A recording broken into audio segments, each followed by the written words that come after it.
सीते। एक बहुत सुंदर मर्द हमारे आश्रम के आसपास घूम रहा है। कहाँ है वो? आइए स्वामी, जल्दी आइए। देखिए, वो अनोखा मर्द ऐसा विचित्र हिरण कभी देखा है। इसके सींग देखिए, लगता है सोने के हैं। इसके खाल भी सुनहरी है। सचमुच बहुत सुंदर है। देखा लक्ष्मण? देख रहा हूँ भैया। स्वामी, इसको किसी तरह पकड़ लाइए। ओहो, कितना मन पागल मर्द है। पकड़ ले? क्या करोगी कल्याणी? इसे अयोध्या ले जाएंगे। इसे देखकर सब चकित रह जाएंगे। इसे वनवास के समृद्धि स्वरूप भरत माया को भेंट दे दूंगी। चाहे ना, जल्दी पकड़ लाइए। लक्ष्मण, तुम्हारी भाभी की ये इच्छा तो पूरी करनी ही पड़ेगी। इसकी प्रति भाभी का मोह हमें किसी संकट में डाल दे। मुझे तो यह स्वर्ण मूर्ख माया जैसे जान पड़ता है। ओहो, अब तुम दोनों भाई इसी तरह तर्क करते रहेंगे तो इतना में हिरण भाग जाएगा। आप मेरी इतनी सी इच्छा पूरी नहीं कर सकती ही? सीते, मैं अभी जाता हूँ। मुझे अभी भी संदेह है कि यह कोई राक्षसी माया ना हो। अगर राक्षस ही हुआ तो उसका अंत होना भी अति आवश्यक है। लक्ष्मण, मैं जाता हूँ। तुम यहाँ सीता की रक्षा करना। किसी भी स्थिति में सीता को अकेले मत छोड़ना। जो आज्ञा भैया। मायामृग पाछे सोधा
लगता है बहुत सारे राक्षसों ने उन्हें घेर लिया है। हाय लक्ष्मण, हाय लक्ष्मण, हाय सीते, हाय सीते। लक्ष्मण, क्या तुमने नहीं सुनी उनकी पुकार? सुनिए भाभी, तुम अभी तक यही खड़े हो? जाओ लक्ष्मण, जाओ, जाकर उन्हें बचाओ। लक्ष्मण, क्या हुआ? जाओ। क्योंकि मुझे लगता है ये भैया का आवाज नहीं है, ये कोई धोखा है। धीरज रखिए। जिसका पति संकट में हो और सहायता के लिए पुकार रहा हो, उसे धीरज रखने की बात सिखा रहे हो? लक्ष्मण, क्या तुम कायर हो? राक्षसों के डर के कारण वह नहीं जाना चाहते? भाभी, भाभी, आप ऐसी बातें मत करिए। आप नहीं जानती आप क्या कह रही हैं। लक्ष्मण जाओ, अपने भाई की सहायता करो, इसमें यही तुम्हारा कर्तव्य है। मेरा एक ही कर्तव्य है, अपने बड़े भाई श्री राम की आज्ञा का पालन करना, और वो मुझे आपकी रक्षा के लिए यहाँ रहने के लिए कहे गए हैं। मेरी रक्षा? लक्ष्मण, अगर उनको कुछ हो गया तो मैं एक पल भी जीवित नहीं रह सकूंगी। तब मेरी मृत शरीर की रक्षा करते रहना और पालते रहना अपने भाई की आज्ञा। भाभी, आप हट मत कीजिए, कुछ अमंगल हो जाएगा। ठीक है, तुम ये धनुष्यबाण मुझे दे दो। हर आर्य नारी अपने पति की रक्षा करने अच्छे से जानती है। भाभी, मुझे विवश ना करें। बातें नहीं, कर्म करो लक्ष्मण, कर्म।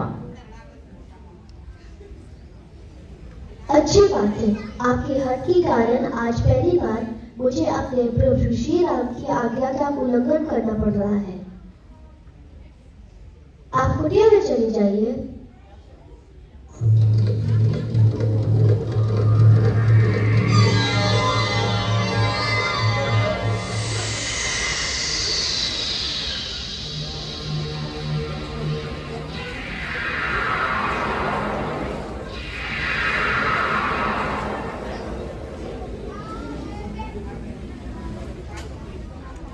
माता, जो कोई भी लक्ष्मण रेखा को पार करके अंदर आने का साहस करेगा वो जल्दी भस्म हो जाएगा। इसलिए आपसे एक विनती है कि राम भैया के आने तक आप इस रेखा से बाहर ना आए।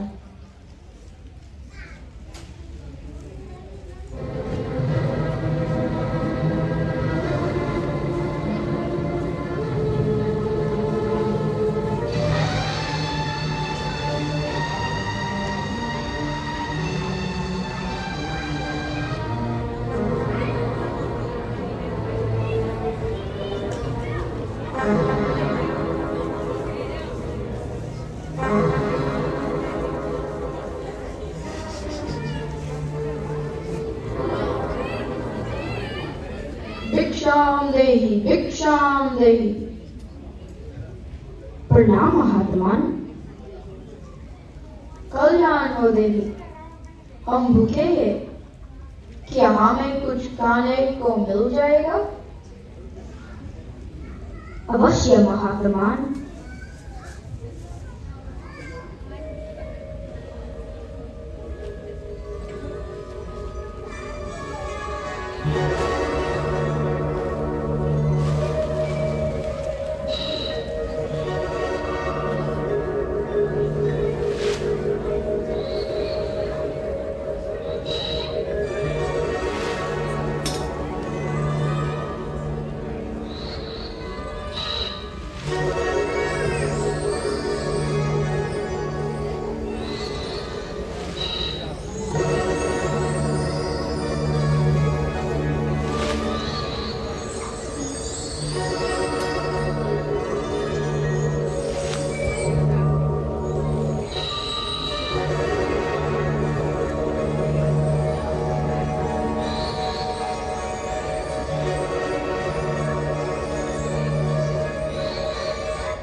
मैं आपके लिए भोजन लाई को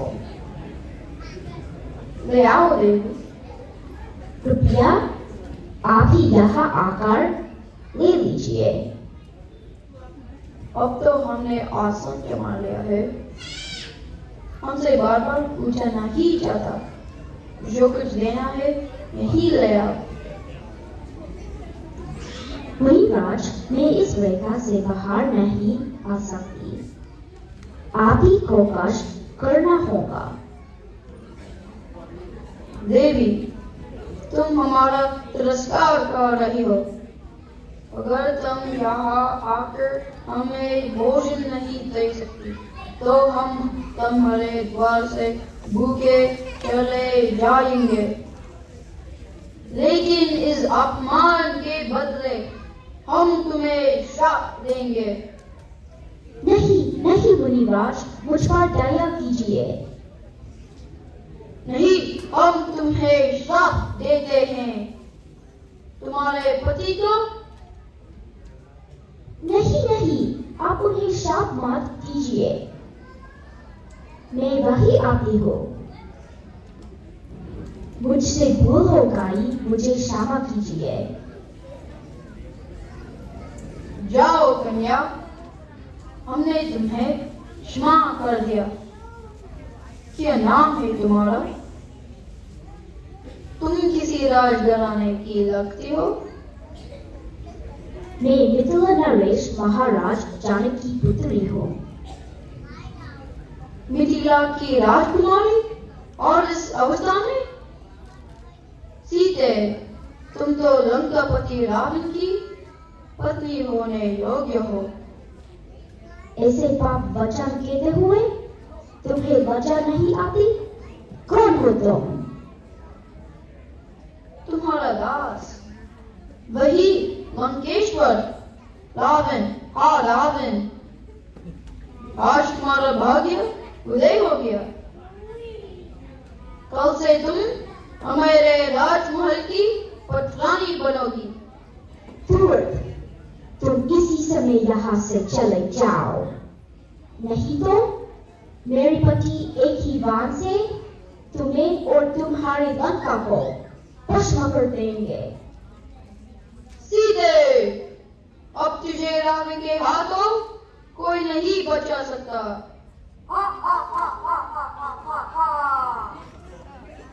आर्या, बोलो लक्ष्मण, बचाओ बचाओ।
राम राम आगे राम, मैं तुम्हारी प्रतीक्षा में ही प्राणों को रोके हुआ था राम।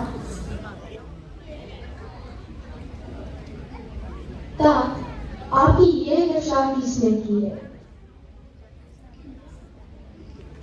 राम जल्दी करो, वो पापी रावण सीता का हरण करके उसे दक्षिण दिशा में ले गया है। क्या कहा? सीता को रावण ले गया है? हाँ, मैंने उसे रोकने की बहुत कोशिश किया है, लेकिन उसी पापी ने मेरी पर काटी है। राम राम। लक्ष्मण गया, तुम वन की लकड़ियां इकट्ठी करो। मैं एक पुत्र की भांति इनका दाह संस्कार स्वयं करूंगा। जो आज्ञा।